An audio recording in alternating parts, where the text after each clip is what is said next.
சிந்து பைரவி சீரியல்ல நம்ம சிவாவோட ஹாஸ்பிட்டல்ல கேண்டீன் சாப்பாடு சரியாவே இல்ல, தரமா இல்ல அப்படின்னு சொல்லி எல்லாருமே கம்ப்ளைண்ட் பண்றதுனால அந்த கான்ட்ராக்டரை கூப்பிட்டு, இதுக்கப்புறம் நாளையிலிருந்து உங்களுக்கு இங்க வேலை இல்ல, உங்களோட கான்ட்ராக்டை நான் கேன்சல் பண்றேன் அப்படின்னு ஒரே போடா போட்டுடுறாப்புல.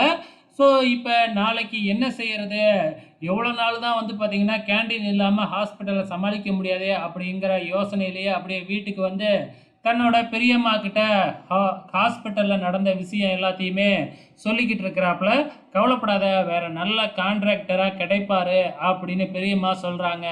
ஸோ நல்லா சமைக்கிறவங்க கிடைக்கணுமே, அதுதான் எனக்கு வருத்தமாக இருக்குது அப்படின்னு சொல்லி பேசிக்கிட்டு இருக்கும் பொழுது, நம்ம சிவா வந்து பார்த்தீங்கன்னா ஆறுமுகத்துக்கிட்ட, உனக்கு யாராச்சும் இந்த மாதிரி சமைக்கிறவங்க தெரிஞ்சதுன்னா சொல்லு அப்படின்னு சொல்லிக்கிட்டு இருக்கிறாப்புல. இவங்க பேசிக்கிட்டு இருக்கிறத எல்லாத்தையும் நம்ம சிந்து கேட்டுக்கிட்டு தான் இருக்கிறாங்க.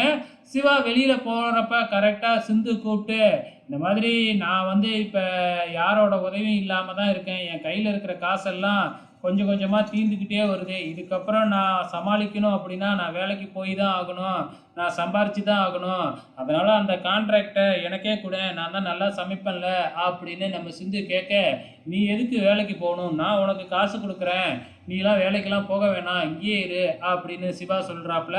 அதெல்லாம் முடியவே முடியாது, நான் வைராக்கியத்தோடு இருக்கேன், நீ உங்கள் பெரியம்மாவோட பேச்செல்லாம் மீறாத, உங்ககிட்ட இருந்து நான் காசே வாங்க மாட்டேன் அப்படின்னு சிந்து ஒரே போடா போட்டுடுறாங்க.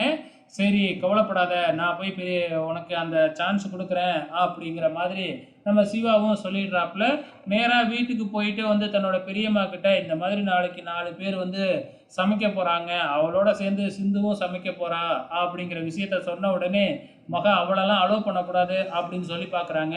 ஆனால் இந்த முறை ஆறுமுகம், பைரவி இவங்க எல்லாருமே சிந்துவுக்கு சப்போர்ட் பண்ணி பேசுகிறதுனால, நம்ம அன்னபூர்ணியும் சரி அவளும் வந்து சமைக்கட்டும் அப்படிங்கிற மாதிரி அலோவ் பண்ணிடுறாங்க. ஸோ நம்ம சிவா வந்து இந்த விஷயத்தை சிந்துக்கிட்ட சொல்லி சந்தோஷப்படுத்திக்கிட்டு இருக்காப்புல. ஆனால் இந்த மகா நேராக போய் சிந்துக்கிட்ட, நீலாம் சமைக்கக்கூடாது, சமைக்க வரக்கூடாது அப்படின்னு மிரட்டிக்கிட்டு இருக்கிறாங்க. அதே டைமில் நம்ம பைரவி வந்து சிந்துவுக்கு வந்து வாழ்த்தெல்லாம் சொல்லிக்கிட்டு இருக்கிறாங்க. ஸோ பொறுத்திருந்து பார்க்கலாம் நாளைக்கு என்ன நடக்க போகுதுன்னு.